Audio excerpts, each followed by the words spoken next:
Pretty stagnant weather pattern for much of the rest of the week. What we call zonal flow, kind of a flattening out of the jet stream. You can see how our upper air pattern is more of a west to east direction. Exception to that being this little disturbance here near Baja. That is going to be moving off towards the east, but weakening as it does so. Will be moving over top of us as we look towards Wednesday. So we could see a little bit of an elevated rain chance on Wednesday. Right now I've got rain chances listed at just 20%, but a dip in the jet stream is taking place here across the west coast during that time.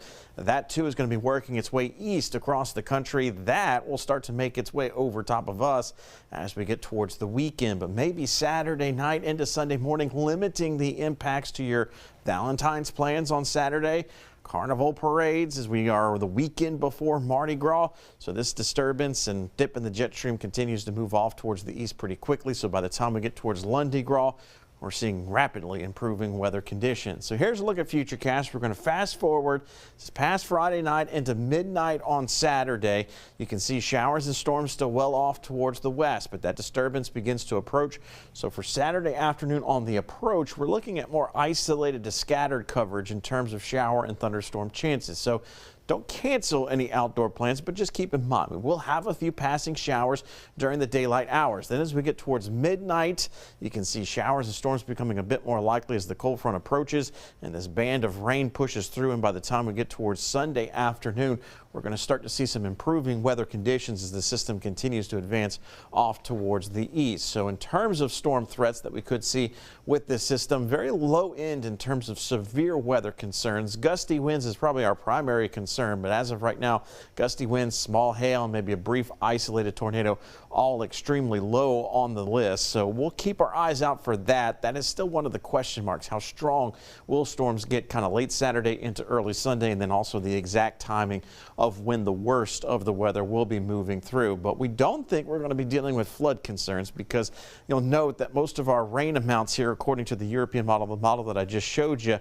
highlights less than an inch of rainfall. Now the GFS a little bit wetter, kind of bullseyeing right over top of our viewing area, 1+ inch of rain, but not really all that much more than 1 inch of rainfall. So manageable rainfall totals expected with this next rainmaker that's going to be arriving over the weekend. So let's look at the timing of rain in terms of day by day, and you can see how we're going to keep the rest of the work week mainly dry. Probably able to get by without the need of an umbrella.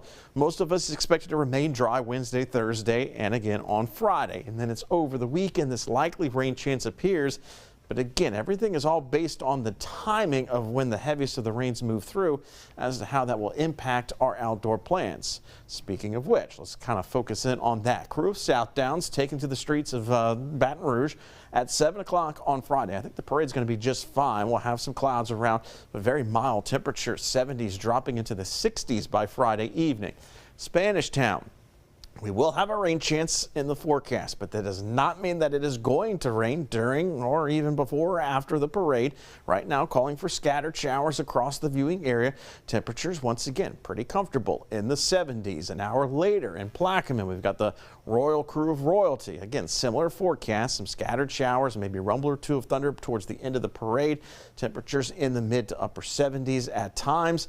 And then we'll see improving weather conditions on Sunday for the boatload of parades we've got across the area. So in the meantime, we're focusing on fog threat for the rest of the work week. We'll have areas of dense fog Tuesday, Wednesday, Thursday, and Friday mornings.